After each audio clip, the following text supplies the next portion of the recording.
So many people were killed by police and economic shutdown in November 2020. You Focus. Peaceful protest. And the Inspector General of Police Deputy was fired, General Sabit Musei. You do remember that. Because the state did not look good. They overreacted, the force was excessive, so many people were killed. But that wasn't the end of those who wanted to continue with agitation. They now formed a group of 3. One group was the P10 that was launched by FDC and Kano Besigye. The other group was the NUP group, really the most amateurish group. I don't know why that group even wants to claim that they can tackle the state. In scouting language, you would still call them tenderfoot. Then you had the hardliners of the disgruntled members of Boda Boda 2010, whose boss, General Kale Kaihura, had been dethroned. So these 3 groups were now mobilizing for massive protests. I've told this story before, even publicly, based on a briefing by the president in an iPod summit. Then the security forces monitored a telephone call between one person abroad, a European, and the NUP leader. Now you all know that in the UN Charter, there is what they call Chapter 7. Chapter 7 allows the military, a foreign military, constituted by the UN, to invade a country to protect civilians. It is called the responsibility to protect. And it has happened. Sometimes it is invoked. So the NUP leader asked this European advisor, how can we persuade the UN to invoke the responsibility to protect? And this European says that's not easy because it requires a high death toll. And he said, if you can mobilize people to come to the streets in thousands and thousands, and at least 500 people are killed, then the responsibility to protect may be invoked. Now, if you are in charge of the government and you are listening to that conversation, what would you do? Wait for the mobilization to reach the streets, then you are provoked to open fire, or disrupt it? Remember, General Lokech had been appointed now to be Deputy Inspector General of Police, and he was in charge of that operation. And together with other agencies, they disrupted that plan. How? By arresting the ringleaders. It was unfortunate, but it was the second best thing, because the worst thing would have been a massacre. I have asked even our foreign friends, diplomats from Europe and elsewhere, I said, if you were in charge of your government and you are listening to a conversation between a political party leader in your country and a foreigner, what would you do? Tell me honestly, what would you do? Leadership demands that you must do something. And that's what they did. It is very unfortunate and regrettable that some people died in that operation. Other people were arrested and they were dumped in a remote police station because they were scattered all over. But it's the responsibility of the government to deal with whatever went wrong. When an operation goes wrong, the government has to own it. So the government still has to be engaged. If there's any citizen who has disappeared, if there's any citizen whose whereabouts are not known, it is the role of the government to respond to that as a problem, because it is the government which is in charge. You cannot say, don't ask us, that's none of our business. It is our business. Nze Lukwago Swali, waliwo ensonga lwaki his excellence Kyagulanyi Ssentamu Bobi Wine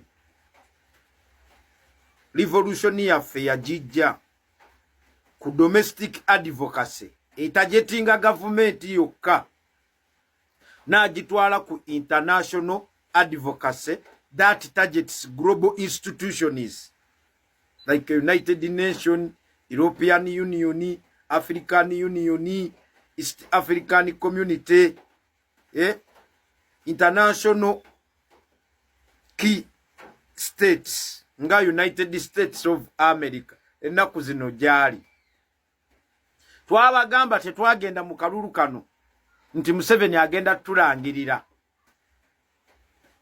nga abawanguzi, wabula twakagendamu okukakasa olutabaalo lwaffe, kozi yaffe ey'okuggyako Museveni eri bakama be Abangereza, Abamerika, Aba European Union n'aba United Nations, because power is derived from those international community key states. Bulijjo tubagamba Museveni has got no autonomous powers over Uganda. Now nobody Mau is grappling with the 2020 18th and 19th November killings. European Union as a key actor in the international community okukola statement in the 2026 elections were a military operation ekyo kiwa solid justification to His Excellency Robert Kyagulanyi Ssentamu abana Uganda ne National Unity Platform okukola petition mu International Criminal Court. Political tool ya United States of America jekozesa okubonereza buli mukulembeze wa Africa avudde ku interests za America. Nze lukwago swali kyovola bannenywereddemu kafanta. Kuba Museveni abadde ataddewo embeera nti teri ajja munyeenya. Alese babbalamu, alese ba full figure, alese bakasolo. Akuteba Andrew Mwenda Adononi ya yebali. Oba gwe sente za Museveni oli azaaki.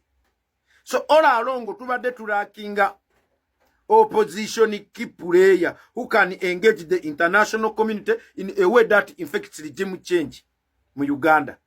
Kuba Museveni abadde ayina byakolera Abamerika, Abangereza, Abafaransa, Abagermany nga they care less about babadde batu blindfolding with elections. But if as long as it bolsters their interest, they care less about the human rights violations. Now bagamba nazino obulungi ava muki mu ddiiro.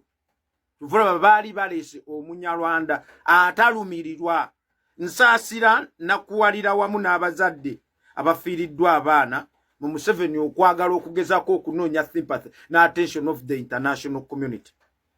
Tebikyakola wabikola mu kkoni ewakoni n'obasalako emimwa obukalabanda alisirakena MV Tempola ozabote bakimanyi nti you can mastermind accident scientific accidents maka tu yabikolanga ku mulembe gwa Moi nga taba critics ba Moi abali bawakanya Moi nga ikudumansi nateekawo nti bafudde mu kabenji buli we bakuteekako akazito international community okola ebintu by'ekitujju. Ebintu by'ekitujju tebikya holdinga any authorities within the United States of America. American foreign policy yakyuka. Eyali anchored on the fight against terrorism. They had to forward that onto the fight against Russia, China, African dominance. So Museveni lekera okwekweka bintu by'ekitujju tujju ebyo okwagala ofuna ekisa n'abazungu okukula abantu okyayina omulama gwe ne Kagama abazungu babavaamu ekyo ino kimanya kyovola abannato kati eri wali Kenya si Uganda. Kenya kati newe baba baagala kukola force East African Community simanyi force okugenda e Congo komanda abawa Kenya si wa Uganda si wa Rwanda. Kagame namulabye Kagame mulabye nga akaaba. Bamugambye ebyeminembo ebyesonyiwe none of your business. Naleeta kiri nti ugamba you are fighting for your people. Naye Kigali will fight you. Anytime from now very soon Museveni, Kagame, Muhoozi ne ba enchimeni babwe bayinzo batwala mu ICC oba bayinzo tandika obba kuba jeke ate abana Uganda kye tusobola okukola as of now okwejja kwa Museveni peaceful protests like it was done in Libya, like it was done in Sudan of Khartoum. The same way we are going to do it. Bulijjo chovala banabagambi bine bya economic shutdown byavudde wa Museveni kutu distracting. We need to overwhelmingly mobilize all Ugandans when you work street like Egyptians did in the Arab Spring. Eyalabanga obukulembeze bukyukawo mu nsawo eyo abantu beyiwa ku street kala abakuba amasasi olwedde bamutaddeko ekikoligo kya November 18th 19th 2020 nobati mau byayogera byali okufaafaagana nabyo ehege nobati mau era bakola ekisoboka balabenga batta any petition at the ICC ku bikolobero bye bakoze muzuukuke nzeru kwago swali ebintu bino twabibagamba aponi we balumba badadini abo we balumba family ya president ewakawe magere ne tubibagamba nti UN eyinzo yingirawo we might become a UN mandated territory the responsibility to protect senga Museveni atta abantu twesaddaake akwata fulaga tugende mu street okwekalakasa kuli okuli peaceful constitutional kukkirizibwa mu Uganda ekibadde kimukubisanga abantu amasasi ng'ekyo kyatya kati kyetwagala era omwana waffe wakomerawo wano kataka ate munaabuuza ekiddako mutandika okumobilizinga mutandika okwogera agakolobero ga Museveni gonna in a way of creating this content within Ugandans. Nze Lukwago Swali.